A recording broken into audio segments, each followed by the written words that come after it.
It's not how big it is, but it's what you can do with it.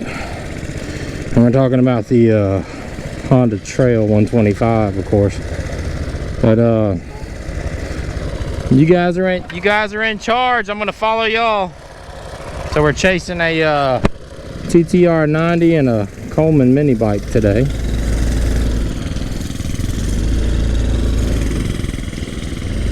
There we go. First, ooh, that feels, yeah. There's first gear. So yeah, I love the way that it's got the heel toe shift. These automatics are awesome, man. It's so relaxing. It's so easy to not have to think, man. I love big bikes, don't get me wrong, and trust me, one of the dream bikes that I have, and I actually had the opportunity to own it, but I went for a larger displacement bike. I went for the VFR 1200X, but I want to own an Africa Twin, lightweight. I think the Africa Twin weighed, like the one that I was looking at weighed probably like 130 pounds less than the VFR 1200. But I do like going around the neighborhood with the kids. This is super simple. I'll do a video where I go on the highway. We have Highway 90 where I live. He's giving us a signal. He's pretty well taught. Okay, following you, bud. He's looking out for cars. He's about 4 years into his riding, both of them. But anyway, yeah, automatic bike. I'm not afraid of those. A lot of people talk down, I want to ship my own gears. And that's okay if you do. And I love my DR650. It's probably my favorite motorcycle of all time. But man, an automatic, just the thought of that. A DCT, that'd be great. This automatic transmission right here is buttery smooth. And if you hear an engine on the microphone right now with the Purple Panda, it's coming from that Coleman 200 right in front of me, or that TTR 90. He's checking both ways. Good, I like seeing that. And we're going to check both ways and we're good. Okay. So the largest bike in this pack of riders, I gotta check behind us, make sure there's nobody creeping up on us. He's gonna take an alley. Okay, I told him he's in charge of the ride, so I'm gonna give a blinker. I am still so I don't like how Honda has the blinker and the horn swap. That part does bother me. So we're in second gear going down an alleyway. Some of these alleys here, like I'll take the mid track right here, the looser gravel, the bike is so light you don't really feel a lot of the looser gravel. Even if you get on like wet grass. One thing I love about this bike is it's so light. In fact, it's over 100 pounds lighter than my DR650. Wet grass does not bother it with the stock tires, where I get on my DR650 and it's like I'm on a drift car. All right.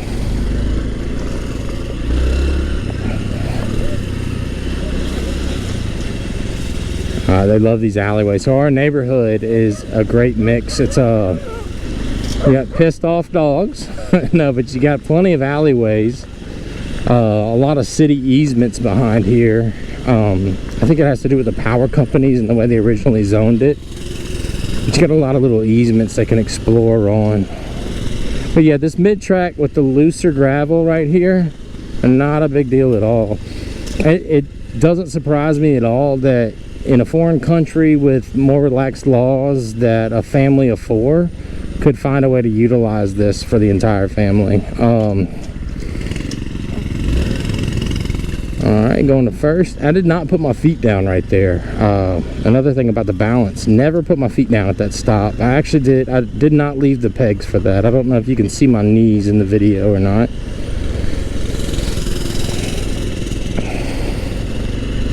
So Andrew, we got 2 riders in front of us. Let me tell you about them. Andrew, the one on the Coleman, a little more of a technical rider. Noah is a more of I guess you would call him an enduro dual sport motocross type, and Andrew is more of an ADV, more of a BMW R1250, I think is it 1250 now, R1250 GS type rider. He's going to be more technical. KLR 650, I could see him on that down the road. Noah, I'm seeing on the CRF 450, but he's the one way up ahead. But yeah, this little trail, I love riding this through the neighborhoods, especially with the kids, because it's so quiet. I don't hear my motor. You don't hear my motor. The only thing you hear right now is the Coleman. We're too far away from the TTR 90 to hear anything there. There you go. You might hear my motor there a tiny bit.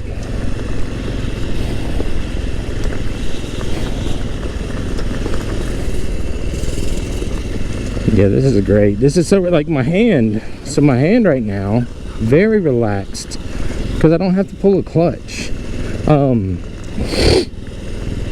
This bike, now the new one, it's funny because, okay, so they are coming out, I believe it's for 24, and they're gonna undersquare it, so it's a longer stroke, shorter bore, or yeah, all right, longer. Yeah, I'm following you. You're in charge, bud.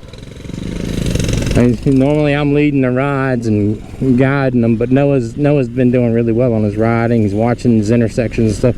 But anyway, the newer ones, so the current ones have a bigger bore than the newer ones and a shorter stroke. It's going to be the opposite for the newer ones. I think what they may be thinking with that is that they might drop a tooth or something. I don't know what the gearing's going to be, but they may be making it a little bit more road friendly. I'm not sure what's going on with that, but it's going to come in a cool military green color. It's very tempting to not want to get two of these things just because of that. But I mean, if I have one and a DR, it would be really kind of silly to buy it. The bigger temptation that I have right now is, oh yeah, gotcha, to full turnaround. All right, look, the bigger temptation I have right now is with the DR wanting to get a Tenere 700. I'm gonna wave them ahead of me, but yeah, I want a Tenere 700, but I have a V-Rod and a Voyager 1200, and we can two up on the DR 650 and the Voyager. The V-Rod's really uncomfortable for that. Go ahead. Unless you want to be, you want behind me, but we'll go. But yeah, that parallel twin, it's such a unicorn, but it's too close to the DR 650 in my opinion. It's just like a lustful attraction that I have to that bike. I don't think it's a practical one.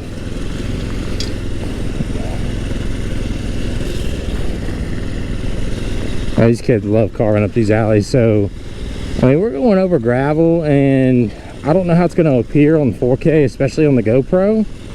It's definitely bumpy, but this trail, I can't. A lot of people buy a trail and they think that it's going to be their everything motorcycle. It's not going to be your everything motorcycle. Let's put some timestamps. This is not your everything motorcycle. Just know that in advance. That way. Let's go the trail way. But it's not your everything motorcycle, but it's your do a lot motorcycle. Does a lot. You can even hear a lot of people say put a postie seat on the back if you're in the US. Put a postie seat, and you can have a passenger, a little date night or something like that. I don't see any difference between this and a scooter. Why you couldn't ride two.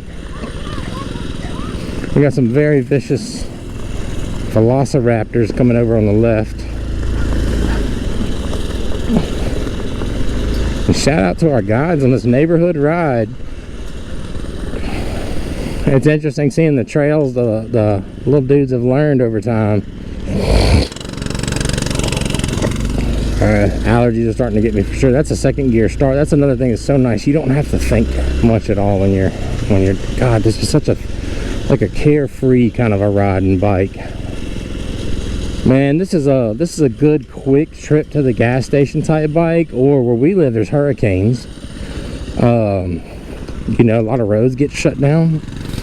Oh my God, the amount of shit that you could just carry this. The thing about a trail is it's not going to go over a log like a gigantic four-wheeler or an enduro bike or even a DR 650. It's not going to go over it, but you can literally lift it over a fallen tree and keep going.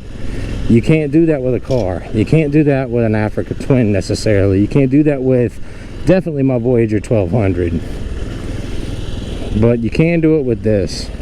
And you can get, especially in a hurricane situation, like if you're a survival person, you know, survivalist, I should say, 155 miles per gallon is what we're averaging on this thing.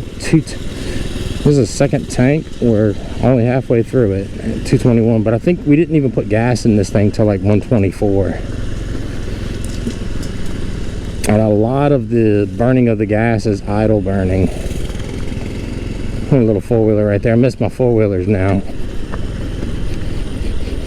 The only thing is I would, with the set of mud tires, I would take this on four-wheeler trails 100%. You got to think, if your butt is feeling the water, then you're drowning your air.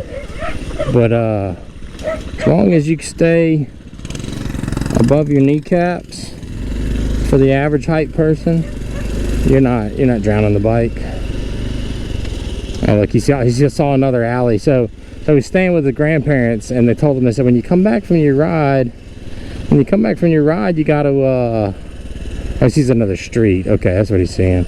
No. I told him when he comes back from his ride, he's gonna be finished. But now he's looking for a few more routes, it looks like. Okay. He's a really good point man.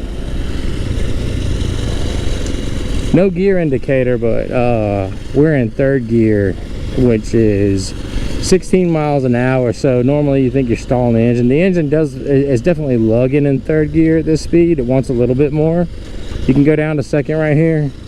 It's going to run a little bit higher. Third gear is fine for the lug.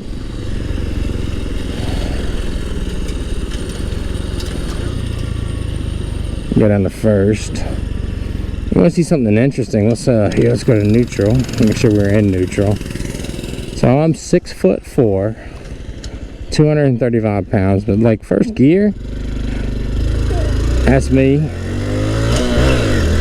And I can catch up pretty quick. 125 cc's.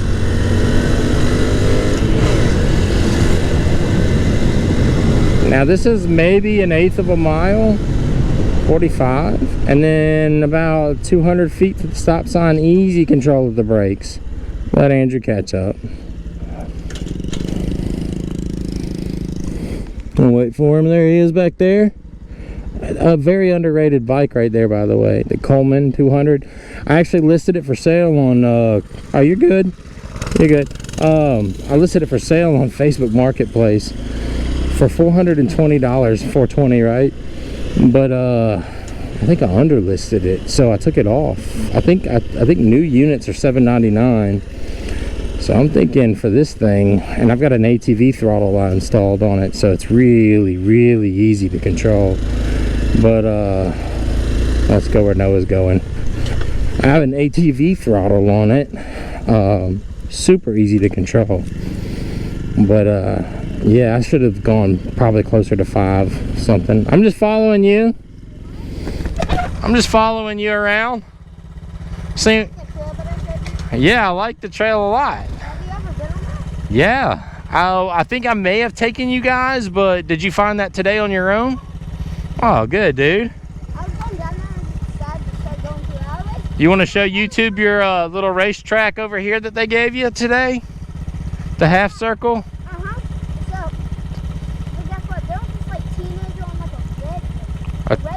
A teenager on a red dirt bike. Sounds like a Honda to me.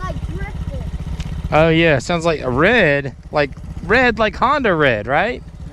Like Honda red, like this? I mean, it wasn't like but it was a dirt bike, right? It looked like this, but it was red and it was like taller.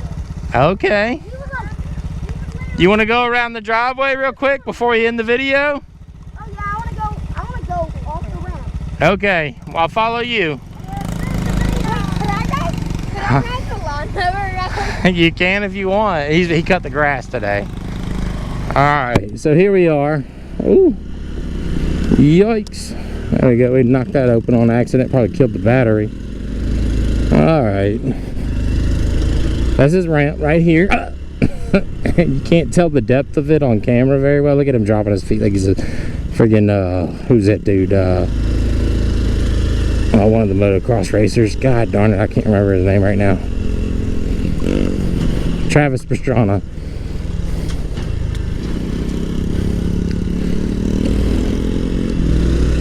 That's our Bigfoot. There we go.